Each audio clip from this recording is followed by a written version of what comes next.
ఆదరణకరమైన యేసయ్య మాటలు విందాం. క్రీస్తునందు ప్రియులైన మీకు శుభములు ప్రియులారా. ఈ కార్యక్రమం ద్వారా మిమ్మల్ని కలుసుకోవడం నాకు ఎంతగానో సంతోషంగా ఉంది.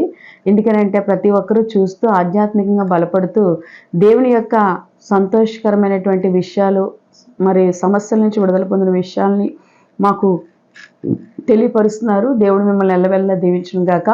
ప్రియులారా, మరి నిత్యమూరి కార్యక్రమాలు చూడాలనుకుంటున్నారా? మరి మీరు ఏం చేయాలంటే Jesus kingdom church or Sandhyarani Pedaredla అని చెప్పి మీరు సంధ్యారాణి మినిస్ట్రీస్ అని చెప్పి మీరు యూట్యూబ్లోకి వెళ్ళి చూసినట్లయితే మా యొక్క కార్యక్రమాలు వస్తాయి ప్రియులారా యూట్యూబ్లో. మరి దాంట్లో మీరు సబ్స్క్రైబ్ చేసుకుని ఆల్ అనే బెల్ బటన్ కొట్టండి. ఖచ్చితంగా ప్రభు దీవెనలు పొందుకుంటే ఎవ్రీడే మీకు నోటిఫికేషన్ వస్తూ ఉంటుంది. దాంతోపాటు మీ తోటి సహోదరి సహోదరులకు మరి యొక్క కార్యక్రమాన్ని మీ స్నేహితులకు మరి మీరు ఖచ్చితంగా షేర్ చేస్తూ ఉండండి. ఎందుకంటున్నామంటే ఈ మాటని దేవుని వాక్యంలో అనేక మందిని బలపరచాలనే ఈ యొక్క శ్రమతో కూడినటువంటి ఖర్చుతో కూడినటువంటి కార్యక్రమాన్ని మానక విశ్వాసంతో ప్రభు యందు నమ్మకంతో మేము మీ మధ్యలోకి రావటం ఈ కార్యక్రమం ద్వారా జరుగుతుంది ప్రియులారా. మరి ఇంత మీరు చూసి ఆనందించడమే కాకుండా మరి అనేక మందిని ఈ యొక్క కార్యక్రమం ద్వారా బలపరిచే విధంగా కూడా ఉండాలని ప్రభువైన యేసుక్రీస్తు నామములో నేను మీకు తెలియపరుస్తున్నాను ప్రియులారా. అయితే ఈరోజు దినాన్ని మనం చూసుకోవాల్సిన వర్తమానం ఏంటి అని అంటే, చాలామంది నన్ను అడుగుతున్న ప్రశ్నల్లో ప్రార్థనలు ఏ రకంగా చేయాలి, ఎలా చేయమంటారు అని చెప్పి అడుగుతున్నారు.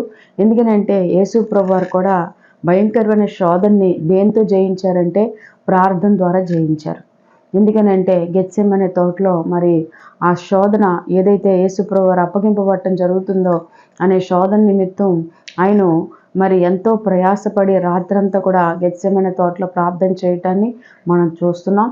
మరి అంతేకాకుండా చాలామంది దానియేలు కూడా ప్రార్థన చేసేవాడు, దావీదు కూడా ప్రార్థన చేసేవారు. మరి ప్రతి ఒక్కరూ కూడా ప్రార్థన ద్వారా అనేక గొప్ప కార్యాలని చూడటం అనేది జరుగుతుంది ప్రియులారా. కనుక ఈరోజు మనం తెలుసుకోవాల్సిన విషయం ఏంటంటే, ప్రార్థన అంటే కొన్ని రకాలు ఉన్నాయి ప్రియులారా. అంటే కొన్ని రకాలుగా మనం ప్రార్థన చేయొచ్చు. ఎందుకనంటే ఒక్కొక్కరు ఒక్కొక్క విధానంలో ప్రార్థన చేస్తున్న పరిస్థితిని బట్టి కొన్ని విధానాలు ఈరోజు మనం బైబిల్లో ధ్యానిద్దాం ప్రియులారా. బైబిల్లో చూసినట్లయితే కీర్తనలు 32వ అధ్యాయము 5వ వచనాన్ని మనం ధ్యానించినట్లయితే, నా దోషములు కప్పుకొనక నీ ఎదుట నా పాపం ఒప్పుకొంటిని, యెహోవా సన్నిధిని నా అతిక్రమములను ఒప్పుకొందును అనుకుంటుని, నీవు నా పాప దోషములను పరిహరించి ఉన్నావు అని దావీదు కీర్తనలో మనం చూస్తున్నాం ప్రియులారా. మనము తెలుసుకోవాల్సిన విషయం ఏంటి అని అంటే, మన యొక్క దోషాలు కానీ పాపాలు కానీ దేవుని ఎదుటికి ఒప్పుకోవాలంట.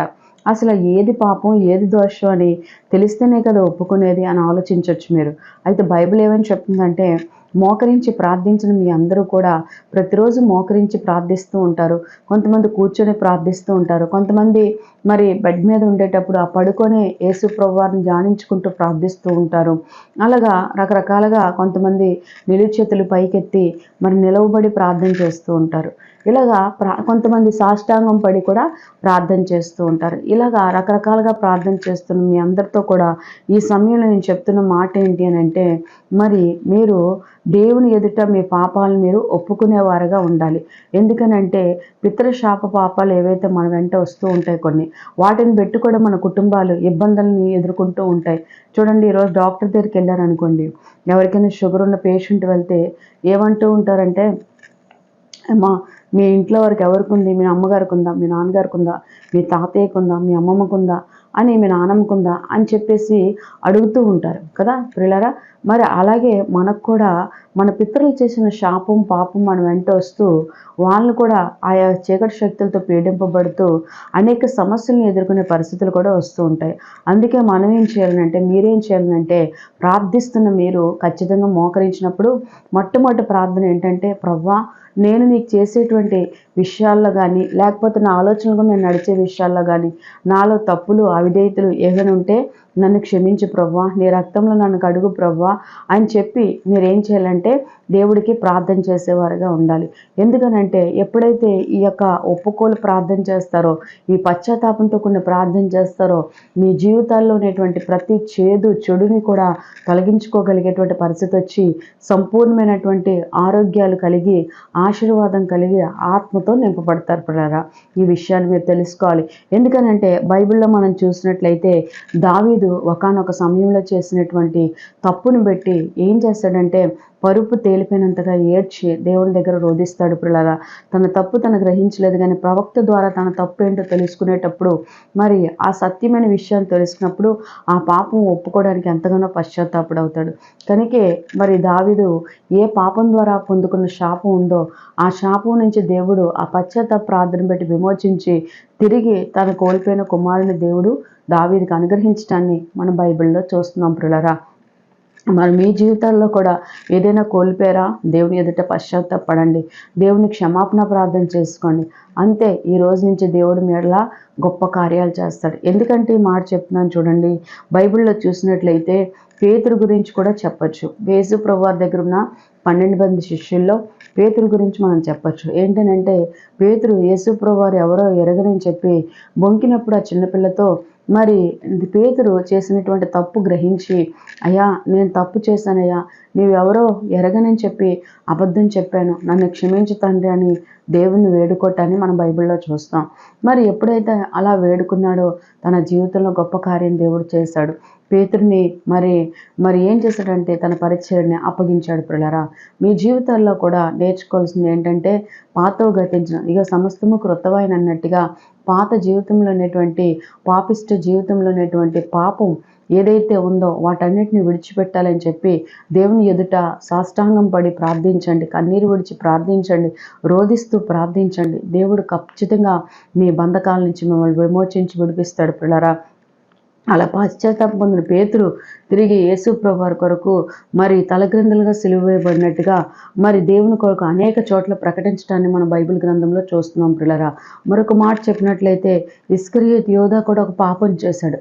ఏం పాపం అంటే నిరపరాధిని అప్పగించి ధనాపేక్షణ పాపంలో పడిపోయి మరి కొంత వెండి నాణ్యాలకి యేసు ప్రభుని అమ్మవేసినట్టుగా అప్పగించినట్టుగా మనం బైబిల్లో చూస్తున్నాం. పిల్లరా, మరి ఎప్పుడైతే అలాగ అప్పగించాడో నిజంగా ఆ యొక్క ధనాపేక్షణ పాపం తన హృదయాన్ని ఏం చేసిందని అంటే తనకు తానే చంపుకునే స్థితికి తీసుకువెళ్ళింది. పిల్లరా, మరి యేసు ప్రభు వారు ప్రబలు ఇచ్చేటప్పుడు కూడా మరి చెప్తూ ఉంటారు కదా, నన్ను అప్పగించిన వాడు ఇక్కడ ఒకడు ఉన్నాడు అని చెప్పినప్పుడు అతను మరి ఎప్పుడైతే అతను ఉన్నాడని విషయం తెలుసుకున్నాడో మరి అంటే ప్రభు ఆ పాపిలో ప్రధాన పాపిని నేనే తండ్రి, నేనే నిన్ను అప్పగించాలనుకుంటున్నాను, నన్ను క్షమించండి ప్రభు, తెలుసో తెలియక నేను ఆ యొక్క వ్యామోహానికి ధనానికి నేను లేకపోతే ఆ యొక్క వెండి నాణ్యాలకి నేను లోబడిపోయి నన్ను క్షమించు తండ్రి అని దేవుని అడగకపోయి ఏమీ ఎరగనటువంటి ఒక వింతైన వ్యక్తిలాగా చక్కగా ప్రేమతో అందరితో పలకరిస్తూ నువ్వా అని చెప్పి అడుగుతున్నప్పుడు ఎవరు అని చెప్పి ప్రశ్న వేసుకుంటూ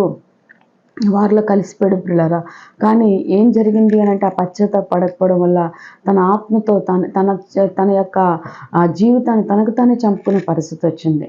కనుక పశ్చాత్తాప ప్రార్థన మీ జీవితాలకి చాలా విలువైనది. కనుక ప్రతిరోజు ఉదయం లేవగానే తండ్రి నేను ఏమైనా అవిధేయతగా తప్పు పాపం ఏదైనా చేసున్నా, నా పితృ శాప పాపాలు ఏవైనా వెంట వస్తున్నా నన్ను క్షమించి ప్రభువా, నన్ను కనికరించి తండ్రి అని మీరు దేవుడికి నమ్మకంగా ప్రార్థన చేయండి. ఎందుకనంటే దేవుడికి మీరు ప్రార్థించడం గొప్పతనం కాదు, కానీ దేవుడు క్షమిస్తాడని కనికరిస్తాడని తిరిగి దీవిస్తాడని మీరు నమ్మాలి. నమ్మినప్పుడే దేవుని కార్యాలు చూస్తారు. కాబట్టి ఆ రకంగా మీరు ప్రార్థన చేయండి. పిల్లరా, దేవుడు పశ్చాత్తాపంతో కూడిన ప్రార్థనకి గొప్ప జవాబు ఇచ్చి తిరిగి ఆయన కనికరాన్ని పొందుకొని మీరు దీవింపబడతారు. ఏ శాపం పాపం మిమ్మల్ని ఏమీ చేయలేదు, ఏ నేరారోపణ మిమ్మల్ని ఏమీ చేయలేదు, ఎవరు శపించినా మిమ్మల్ని ఏమీ చేయలేరు.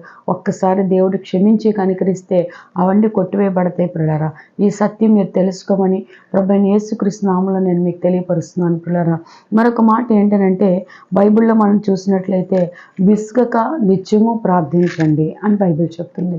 ఇలా చాలామంది ఈరోజు నాతో చెప్తున్న మాటలు ఏంటంటే చాలా కాలం నుంచి నేను ప్రార్థన చేస్తున్నానమ్మా, చాలా కాలం నుంచి ప్రార్థన చేస్తున్నాను, కానీ నాకు ఎందుకు కార్యం జరగట్లేదు అని చాలామంది నాకు ఇన్ఫర్మేషన్ అంటే ఆ యొక్క ప్రార్థనలు చేయించుకుంటున్నప్పుడు ఈ ఒక్క విషయాలు చెప్తునేటప్పుడు నాకు చాలా బాధ అనిపిస్తూ ఉంటుంది.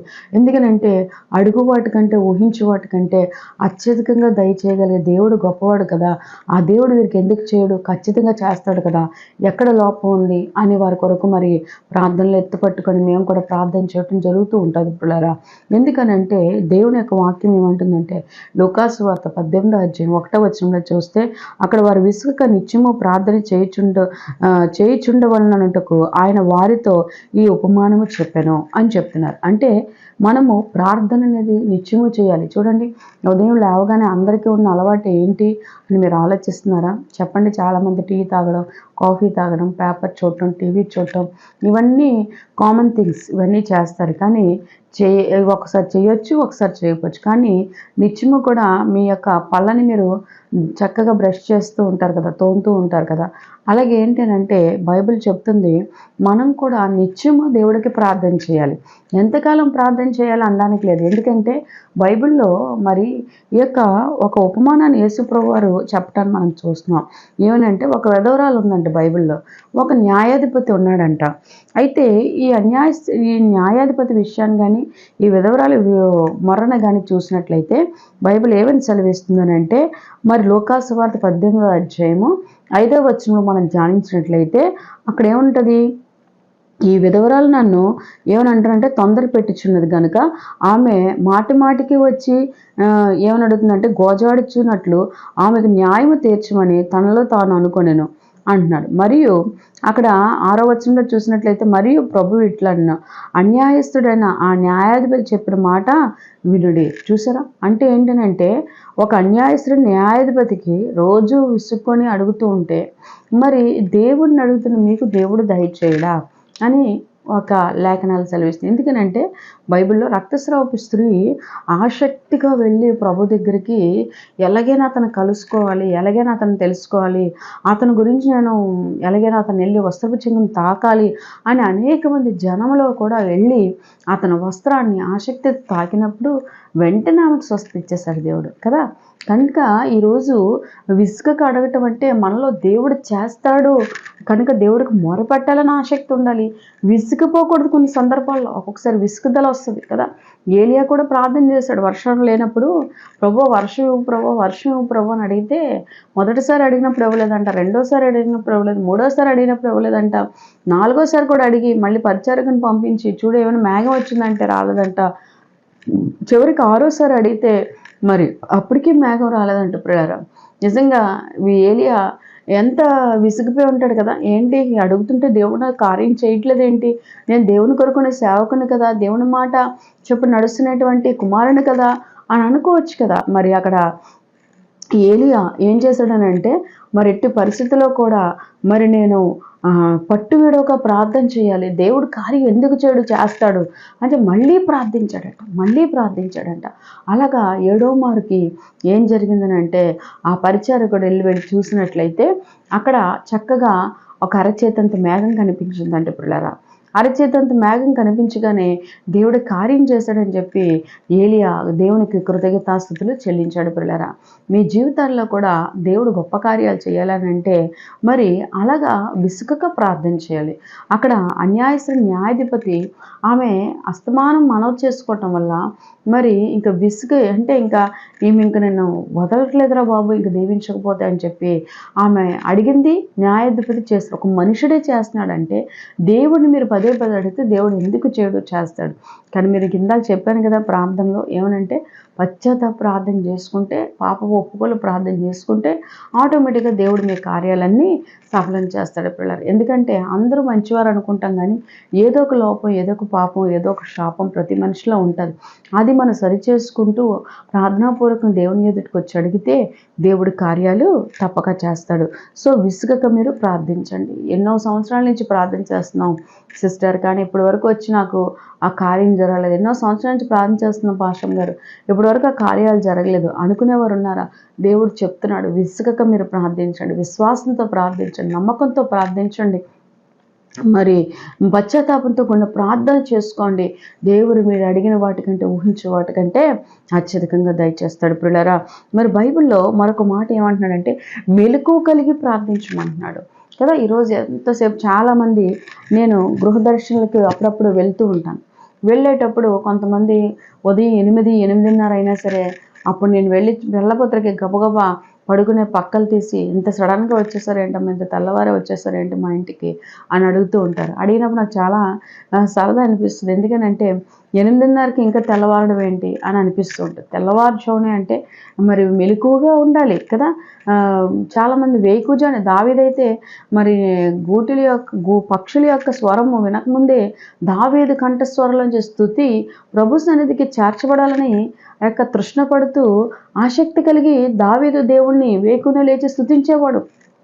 మెలకువ కలిగి ఉండాలి అంటే మరి ప్రార్థనలో కూడా మెలకువ కలిగి ఉండాలి కదా. యేసు ప్రభు వారు రేపు శోధనకి ఎదుర్కోబోతున్నారు, శిలువ మరణానికి అప్పగించబోతున్నారు అనే సమయంలో ఆ యొక్క పరిస్థితిలో ఉన్నటువంటి అతను అప్పగించేద్దామని నిర్ణయించుకుని అతను అప్పగింపబడుతున్న సమయంలో ముందుగానే శిష్యులు చెప్తాడు. ఎవరంటే మరి మీరు శోధనలోకి ప్రవేశించకుండా ఉండినట్లు మెలకువ కలిగి మీరు ప్రార్థించండి కదా. ఏమంటాడు అక్కడ? మెలకువ కలిగి మీరు ప్రార్థించండి అంటాడు. మెలకువ కలిగి మీరు ప్రార్థించేవారుగా ఉండాలి. ఎందుకనంటే ఆ శిష్యులందరూ కూడా రాత్రులు మెలకువ లేకుండా పడుకుని పోతారు. కానీ యేసుప్రభు వారు మాత్రం ఆ మాట చెప్పేసి వెళ్ళిపోయి గెత్సేమనే తోటలో మరి అలాగ ప్రార్థన ఎంత ప్రార్థన అంటే చెమట రక్తంగా మారిపోయినంత ప్రార్థన చేయబట్టి నిజంగా ఆ భయంకరమైనటువంటి శోధన నుంచి దేవుడు సంపూర్ణంగా ఆ యొక్క పరిస్థితుల నుంచి యేసుప్రభు వారు జయించడానికి శక్తినిచ్చాడు. ఎందుకనంటే కొన్ని సందర్భాల్లో ఆ యొక్క పెయిన్, ఆ బాధని భరించినటువంటి పరిస్థితి కూడా వచ్చింది. అందుకే ఒక శత్రువుని జయించాలన్నా, ఒక బాధని జయించాలన్నా, లేకపోతే ఒక బలహీనతని జయించాలన్నా మీకు మెలకువ కలిగి మీరు ప్రార్థించుకోవాలి. ఏంటంటే ఒక పూట ఉదయాన్నే చేస్తాం ప్రార్థన అంటే అయిపోయింది అనకూడదు. ఉదయం చేసుకోవాలి, మధ్యాహ్నం చేసుకోవాలి, సాయంకాలం చేసుకోవాలి. ఇంకా స్త్రీలు, ఇంట్లో ఉండే స్త్రీలకి స్పెషల్గా, మరి కొంతమంది ఆఫీసులకు వెళ్ళిన వాళ్ళు అవ్వదు కాబట్టి సాయంత్రం మరి రాత్రికి ప్రార్థన చేసుకుంటూ ఉండాలి. ఎందుకనంటే ప్రార్థన మీ జీవితాల్లో ప్రతి పరిస్థితిని మారుస్తుంది. ప్రార్థన లేని జీవితం ఎందుకు వ్యర్థం ప్రియులారా. కనుక ప్రార్థన మీకు ఎంత అవసరం. మరొక మాట ఏమని చెప్తున్నానంటే బైబిల్లో మరి మెలకువ కలిగి మీరు ప్రార్థన చేయాలని యేసు ప్రభు వారి గురించి చెప్తున్నాను ప్రియులారా. మరి శత్రువుని ఓడించాలన్నా సరే మెలకువ కలిగి మీరు ప్రార్థించాలి. అప్పుడే దావీదు కూడా అలాంటి ప్రార్థన చేయబట్టే శత్రువులందరినీ కూడా చాలా తక్కువగా మరి సునాయాసంగా జయించేసేవాడు. వేకువజామున లేచి ప్రార్థన చేసేవాడు. ప్రతిదీ ప్రార్థనాపూర్వకంగా మీరు వెళ్ళండి ముందుకి. ప్రతిదీ ప్రార్థన చేసుకుని ప్రతి పరిస్థితిని ప్రార్థనలో పెట్టి, ప్రభు ఈ పరిస్థితుల్లో ఎదురైంది, ఏం చేయమంటావు, ఎలా చేయమంటావు, దీంట్లో నేను విజయాన్ని పొందాలంటే ఎలా ముందుకు వెళ్ళమంటావు అని చెప్పి దేవుని సలహా తీసుకొని, దేవుడు ఆమోద ముద్ర చెప్పిన, ఆమోద మాట చెప్పిన మీరు నడిచిన యెడల ఖచ్చితంగా చెప్తున్నాను, యేసుక్రీస్తు నామంలో మీరు వెళ్తున్న ప్రతి పరిస్థితుల్లో కూడా ఉన్నతమైన స్థాయిలో ఉన్నట్టుగా దేవుడు మిమ్మల్ని ఖచ్చితంగా దీవిస్తాడు ప్రియులారా. అందుకే మీరు చేసే ప్రార్థనలో ఏముండాలంటే మెలకువ కలిగి ఉండాలి కదా. కొంతమంది చీమల యొద్దకు వెళ్ళి నేర్చుకోండి అంటాడు కదా ఒక దగ్గర బైబిల్లో. ఎందుకనంటే చీమల దగ్గరికి వెళ్ళి నేర్చుకోమంటాడనంటే చీమలు అద్భుతంగా మరి వేసవికాలం రాకముందు అన్నీ సర్దుకుంటాయంట అంత చక్కగా చురుకుగా. కనుక మనలో అటువంటి మెలకువగా కలిగి మనం జాగ్రత్తగా ఉందముగాక. మరొక మాట ఏంటంటే నమ్మకంతో కూడిన ప్రార్థన. మార్కు సువార్త 11 వచనంలో ప్రార్థన చేయనప్పుడు మీరు అడుగు వాటికంటే ఊహించు వాటికంటే అత్యధిక కదా మార్కు సువార్త. మరి అడుగు వాటికంటే అంటే పొంది ఉన్నాడని నమ్మాలంట. మీరు ప్రార్థన చేసినప్పుడు మరి ఏం చేయాలంటే మీరు అడిగింది దేవుడు అనుగ్రహిస్తున్నాడని మీరు నమ్మాలి కదా. అక్కడ వాక్యంలో మనం చదివినట్లయితే ప్రార్థన చేయనప్పుడు మీరు అడుగుచున్న వాటిని పొంది ఉన్నారని నమ్ముడి, అప్పుడు అవి అక్కడ ఏముంటుందంటే మీకు కలుగునని మీతో చెప్పుచున్నాను. మీరు అడిగినవి ప్రభు దయచేస్తాడని నమ్మవాలి కదా. యేసు ప్రభు వారు కూడా ఒక దగ్గర అదే చెప్తారు. ఏమనంటే మరి తండ్రి నీవు నా మనవి ఆలకించి ఉన్నావని, నేను దాన్ని బట్టి నీ కృతజ్ఞతాస్తుతులు చెల్లించున్నాను, ఎల్లప్పుడూ ఆలకించి ఉన్నావు అని చెప్తాడు. ఎక్కడంటే చనిపోయిన లాజర్ని లేపేటప్పుడు ఆయన చేసే ప్రార్థన ప్రియులారా. కనుక మీ జీవితంలో కూడా నేర్చుకోవాల్సింది ఏంటంటే దేవుడు మీరు అడిగి వాటిని దయచేస్తాడని నమ్మాలి. అప్పుడు దేవుడు గొప్ప కార్యాలు మీ ఎడల చేస్తాడు. ఎందుకనంటే మరి బైబిల్లో యోహాను సువార్త 11:32 మనం చూసినట్లయితే అంతటా మరియా యేసు ఉన్న చోటుకు వచ్చి ఆయనను చూచి ఆయన పాదముల మీద పడి, ప్రభువా నీవు ఇక్కడ ఉండిన ఎడల నా సహోదరుడు చావకుండెను అని అంటది. నువ్వు ఇక్కడ ఉంటే ప్రభువా నా సహోదరుడు చావకుండెను అని అంటది. అన్నప్పుడు యేసు ప్రభు వారు అక్కడికి ఆయన ఎలాగైనా లేపాలి అని చెప్పి ముందుకు వెళ్తున్నప్పుడు మార్త అంటది, అయ్యో చనిపోయి 4 రోజులు అయిపోయింది అయ్యా, కుళ్ళు కంపు వస్తుంది అంటది. కానీ అక్కడ దేవుడు ఏమంటాడంటే మార్తతోటి, నువ్వు నమ్మిన యెడల దేవుని మహిమను చూస్తావు అంటాడు. అలాగే మార్త చూస్తే అవిశ్వాసం, ఎప్పుడు పనుల ఒత్తిడి కలిగింది కాబట్టి, మరియ ప్రార్థనా పర్రాలు కాబట్టి, నువ్వు ఇక్కడ ఉంటే కార్యం జరిగిపోనయ్యా అని నమ్మకంతో చెప్పింది. కానీ దేవుడు ఎవరి మాటకు విలువించండి, మరియ మాటకు విలువిచ్చి ఆ కుళ్ళిపోయిన 4 రోజులు కుళ్ళిపోయిన వాసన దుర్వాసనతో వస్తుందని చెప్పిన మార్త మాటను పక్కన పెట్టాడు. మరియ మాటని అక్కడ వినటాన్ని చూస్తున్నాం. విని చక్కగా యేసుప్రభు చనిపోయిన లాజర్ని యేసుక్రీస్తు నామంలో లాజరు బయటికి రా అని చెప్పినప్పుడు అద్భుతంగా మరి లాజరు లేచి రావటాన్ని మనం చూస్తున్నాం పిల్లరా. తాళ్ళు కట్టిన కాళ్ళు చేతులతో ప్రేతల వస్త్రంతో ఆయన రావటాన్ని మనం చూస్తున్నాం సమాధిలోంచి. కనుక అలాగా యేసుప్రభు వారి నమ్మిక ఉంచితే అసాధ్యాన్ని సుసాధ్యంగా చేసేటువంటి అద్భుతమైన దేవుడు. ఈరోజు మీకు ఏ అవసరం ఉందో అవన్నీ దేవుడు చేసి పెడతారంట. ఇంకెందుకు ధైర్యంగా ఉండండి, దేవుడు కార్యం చేస్తాడు, నమ్మండి. ఎక్కడ ఎవరెన్ని చెప్పినా నా దేవుడు నేను అనుకునే కార్యం నాకు ఆయన చిత్తానుసారంగా జరిగిస్తాడు, నాకు మేలు చేస్తాడు అని నమ్మండి. దేవుడు ఖచ్చితంగా మేలు చేస్తాడు.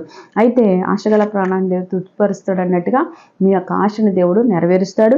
కనుక దేవుడి యందు ఈ రకంగా ఉండి మరి దేవుడి యందు మీరు నమ్మికించినట్లయితే దేవుడు మీ అద్భుతమైన కార్యాలు. ఎందుకనంటే బైబిల్లో చూస్తే యోహాను 11:40 చూస్తే నువ్వు నమ్మిని ఎట్లా దేవుని మహిమను చూతు అని ఆమెతో చెప్పారు. అలాగే మీ జీవితాలు అద్భుతాలు జరిగితే 1 యోహాను 5:14 చూస్తే దైవ చిత్తానుసారమైన ప్రార్థన కూడా మీరు చేయాలి. ఎందుకనంటే ఆయన బట్టి మనకు కలిగిన ధైర్యం ఏమనగా ఆయన చిత్తానుసారంగా మనం ఏది అడిగినా ఆయన మన మనవి ఆలకిస్తాడు కదా. దేవుడు ఏం చేస్తాడంట, మీ మనవి ఆలకించి మీరు అడిగినవన్నీ కూడా సంపూర్ణంగా దయచేస్తాడు. నమ్ముటని వాళ్ళైతే నమ్మవారికి సమస్తము సాధ్యమని ఎలాగన్నాడు, అలాగే అడుగుడి మీకు ఇవ్వను, కట్టుడి మీకు తీయబడి, వెదుకుడి మీకు దొరుకుతాయి అని బైబిల్ వాక్యం సెలవిస్తుంది. కనుక మీరు అడిగినవన్నీ కూడా అతి త్వరలోనే మీరు పొందుకోబోతున్నారు. ఎందుకంటే దేవుడి చిత్తం అనేది పరలోక ప్రాంతంలో ఉంది. దేవుడి చిత్తం అనేది యేసుప్రభు వారి సెలవు మీద వేలాడుతున్నప్పుడు కూడా తండ్రి నీ చిత్తం అయితే ఈ గిన్నెను అద్దరుండి తొలగించండి అంటాడు. అంటే తండ్రి చిత్తం ఎప్పుడు మీకు మేలు చేస్తుంది. కాబట్టి మీరు ప్రార్థన చేసుకునేటప్పుడు తండ్రి నీ చిత్తమే సిద్ధింపబడుగాక అనే ఒక మాట మీరు అన్నట్లయితే దేవుడు గొప్ప కార్యాలు మీరులా చేస్తాడు. పిల్లరా, విశ్వాసంతో ఆసక్తితో కూడిన ప్రార్థన కూడా మీరు చేసుకోవాలి. అందుకే బైబిల్ ఏమని చెప్తుందనంటే యాకోబు 5:17 మనం ధ్యానించినట్లయితే ఏలియా మన వంటి స్వభావం గల మనుష్యుడే వర్షింపకుండానట్లు అతడు ఆసక్తితో ప్రార్థన చేయగా 3.5 సంవత్సరాల వరకు భూమి మీద వర్షింపలేదు. చూసారా, ఏలియా ప్రార్థన చేసినందుకు ఆసక్తిగా వర్షం పడకూడదంటే 3.5 సంవత్సరాల వర్షం లేదు. తర్వాత మళ్ళీ ప్రార్థిస్తే వర్షం కావాలంటే దేవుడు తన ఆసక్తిని చూసి వర్షాన్ని ఇచ్చాడు. కనుక మీ జీవితాల్లో కూడా ఏది అడిగినా సరే దేవుడు అనుగ్రహిస్తాడు. ఆసక్తి కలిగి మెలకువ కలిగి మీరు ప్రార్థించుదురుగాక. సో మీ కొరకు నేను ప్రత్యేకమైన ప్రార్థన చేయాలని అనుకుంటున్నాను. ప్రార్థన చేస్తాను. ఎక్కడున్న వాళ్ళు అక్కడ తలలు వంచినట్లయితే మీ కొరకు నేను ప్రార్థన చేస్తాను. మహోన్నతుడా, మహిమంతుడా, సర్వశక్తిమంతుడ, న్యాయాధిపతి నీకు వందనాలు ప్రభువా. ఆశ్చర్యకరుడు, ఆలోచనకర్త, నీ ప్రియ కుమారులను బట్టి స్తోత్రమైన నీ బిడ్డలు ఏ విషయమైతే ప్రార్థన విన్నపాలను కోరి ఉన్నారో ప్రభువా, యేసు నామములో వారి సమస్యలన్నీ గొప్పగా విడుదల కలుగుడుగాక నీకు స్తోత్రం చెల్లించుకున్నాను. ఎంతోమంది ప్రయాసపడుతున్నారు ప్రభు, ఎంతోమంది బాధపడుతున్నారు నాయన. అయాన్ని వాళ్ళకున్న సమస్యలను బట్టి సంపూర్ణమైన విడుదల వచ్చిన గాక. అయా నిద్ర పట్టక వేదన పడుతూ రాత్రులు దుఃఖపడుతున్న పరిస్థితుల్లో ఉన్న వాళ్ళు ముట్టుకొని స్వస్థపరచండి నాయన. చాలా మంది యాక్సిడెంట్ బాధలతో కానీ అనారోగ్య సమస్యలతో కానీ దుఃఖపడుతున్నారు నాయన. ఆ బంధకాల నుంచి విడిపించి వాళ్ళు లేవనెత్తి వారి పనులు వారు చేసుకోవడానికి సహాయం చేయండి. చాలా మంది ఒకరి చేతిలో ఒకరు మోసం చేయబడి మనోదుఃఖానికి గురి అయిపోయి ప్రభు నాయన మానసిక ఒత్తులతో పైకి రాలేకపోతున్నారు. అటువంటి వారిని కూడా దర్శించండి, మాట్లాడండి, మనోధైర్యాన్ని ఇవ్వండి. యేసు ప్రభు నేను ప్రేమించి నేను సేవించి నేను వెంబడించే కృప దయచండి. కోర్టు కేసులు పోలీస్ కేసులతో ఉన్న వారికి సంపూర్ణమైన విడుదల యేసయ్య నామములో వచ్చును గాక నీకు వందనాలు. వృద్ధాప్యలోని తల్లుల్ని తండ్రుల్ని జ్ఞాపకం చేసుకోండి, వాళ్ళు పెంచండి, వాళ్ళు పోషించండి, వాళ్ళ అవసరాలు మీరు తీర్చండి ప్రభువా. కనుక అసాధ్యాన్ని సాధ్యంగా మార్చిన దేవుడు నాయన. యవనస్తులందరూ కూడా పాపపు ఊబిలో పడిపోకుండా నాయన, డ్రగ్స్కి వాటికి లోబడకుండా ప్రభువా అయ్యా యవనస్తుల పాప ఈచ్చల నుంచి విడిపించిన ఆయన పవిత్రంగా పెరిగి చక్కగా చదువుకొని ప్రభువా రాబోయే కాలంలో మంచి ఉన్నతమైన స్థాయిలో ఉన్నట్టుగా యవనస్తులందరినీ మీరు ఆశీర్వదించండి ప్రభువా. ఈ కార్యక్రమాన్ని చూస్తున్న ప్రతి కుమారులను ఆశీర్వదించండి. ఏ సమస్యలతో అయితే బాధపడుతున్నారు, ముఖ్యంగా ఫైనాన్షియల్ ప్రాబ్లమ్స్ నుంచి యేసు నామములో ప్రతి ఒక్కరిని అప్పుల సమస్యల నుంచి విడుదల కలుగును గాక. జాబ్స్ ట్రై చేస్తున్న వారికి యేసు నామములో మంచి జాబ్స్ వచ్చును గాక నీకు స్తోత్రం నాయన. అంతేకాకుండా ఇదిగో ప్రభా, వ్యాపారాలు విఫలమైపోయిన ఆలోచిస్తున్న వారికి వ్యాపారాలు గొప్ప ఆశీర్వాదం వచ్చిన గాక నాయన. ఇదిగో ప్రభా, ఎన్నికలు జరుగుతుండగా నీ ఆత్మను తోడుగా ఉంచి నువ్వు ఏర్పాటు చేసిన కుమార్తెలను ఎన్నుకున్న దేవుడు కనుక ప్రభా, అయ్యా నీ ప్రభా, నీ ఏర్పాట్లు ఉన్న నాయకులు నువ్వు ఎన్నుకుంటున్నావు, నీకు స్తోత్రం చెల్లిస్తున్నాను ప్రభా. అయా మిరాకల్ చేయండి ప్రభా. మంచి పాలనగా ఉండేటువంటి నాయకత్వాన్ని నువ్వు ఏర్పాటు చేసుకున్న నాయకులు నువ్వు నిలబెట్టుకున్నావు నేను నమ్ముచున్నాం తండ్రి. థ్యాంక్ యూ హోలీ స్పిరిట్, నీకు వందనాలు ప్రభా. ఆ విధంగా మీరు మా రాష్ట్రాలని నాయన దీవించి ఆశీర్వదించండి, మా దేశాలని ప్రభా. లార్డ్ కనికరించండి ప్రభా. ప్రతి ఒక్కరిని పేరు పేరున దీవించి ఆశీర్వదించమని ఇప్పుడే కడుపులో కాయలతో బాధపడుతున్నవారు, ట్యూమర్స్తో బాధపడుతున్నవారు, అయా కంటికాయలతో బాధపడుతున్నవారు సంపూర్ణమైన విడుదల వచ్చిన గాక. ఓ షీమా రబాసి కలర్ది ఖరాబ షరబాసియా ఏసునామములో విడుదల వచ్చిన గాక. నీకు అనాలి ఇప్పుడే నీ ఆత్మ వాళ్ళని తాకుతూ ప్రభా, కాయలన్నీ కరిగిపోతున్నందుకు నీకు స్తోత్రం నాయన. ఇప్పుడే ఆ గుండెల్లో నొప్పి ఏసునామములో బయటికి పోతున్నందుకు నీకు స్తోత్రం నాయన. భయపడుతున్న దురాత్మ శక్తుల ద్వారా ఏసునామములో ఆ కుటుంబాల్లోంచి, ఆ చీకటి అంధకార క్రియల నుంచి ఆ బిడ్డల్ని యేసుక్రీస్తునామములో విడుదల పొందిన గాక. నీకు వందనాలు ప్రభా. Thank you holy spirit. ఆ విధంగా పేరు పేరున అందరిని దీవించి ఆశీర్వదించమని యేసయ్య నామములో అడుగుచున్నాము తండ్రి, ఆమేన్. ప్రియులారా, మరి ఈ కార్యక్రమాన్ని చూస్తున్న మీ అందరికీ మరొకసారి నా యొక్క కృతజ్ఞతలు తెలియపరుస్తున్నాను. ప్రియులారా, మీ యొక్క సహాయ సహకారం మాకు ఎంత అవసరం కనుక ఫోన్ మీద మరి యొక్క స్క్రీన్ మీద వస్తున్న ఫోన్ నెంబర్ని సంప్రదించండి. మీరు ఏదైనా సహాయం అందించాలనుకుంటే సంప్రదించండి. ప్రభు దీవెనలు మీరు పొందుకోండి. May God bless you. అంటే మీరు ఏ సమస్యలతో బాధపడుతున్నా, ఎటువంటి చీకటి శక్తులతో పీడింపబడుతున్నా, కుటుంబ సమస్యలతో బాధపడుతున్నా రండి జీసస్ కింగ్డమ్ చర్చ్కి. మీ కొరకు, మీ సమస్యల కొరకు, మీ వ్యక్తిగత జీవిత అభివృద్ధి కొరకు, కుటుంబ అభివృద్ధి కొరకు ప్రార్థనలు చేయబడును. మీ కొరకు ప్రత్యేకంగా సిస్టర్ సంధ్యారాణి గారు వ్యక్తిగతంగా ప్రార్థన చేయబడడం జరుగుతుంది. మా జీసస్ కింగ్డమ్ చర్చ్ బృందం వారు కూడా ప్రత్యేకంగా ప్రార్థనలు చేస్తారు. నేడే మీ సమస్యలను మాకు తెలియపరిచి మీ సమస్యల నుండి విడుదల పొంది ప్రభు యొక్క ఆశీర్వాదాలు పొందుకోండి. మరి ఇంకెందుకు ఆలస్యం, నేడే మీ సమస్యలు మాకు తెలియపరచండి. దిక్కులేని వారికి, నిరాధారులకు జీసస్ కింగ్డమ్ చర్చ్ వారు వస్త్రాలు ఇస్తూ, ఆహారాన్ని అందిస్తూ, యేసు ప్రభు వారి కొరకు సువార్తను ప్రకటిస్తూ కరపత్రికలు అందిస్తున్నారు. ఈ పరిచర్య అనేక మందికి సహకారంగా ఉండేలాగా మీ ఆర్థిక సహకారాన్ని అందించండి. దేవుడి దీవెనలు పొందుకోండి. మా గూగుల్ పే, ఫోన్పే నెంబర్ 8374100480. పూర్తి వివరాలకు సంప్రదించాల్సిన మా ఫోన్ నెంబర్ 837464447555. మా చిరునామా 12-804 Gandhinagar, Thotagaruvu junction, Arilova, Visakhapatnam. Pin code number 530040. మా ఫోన్ నంబర్ 8374100480.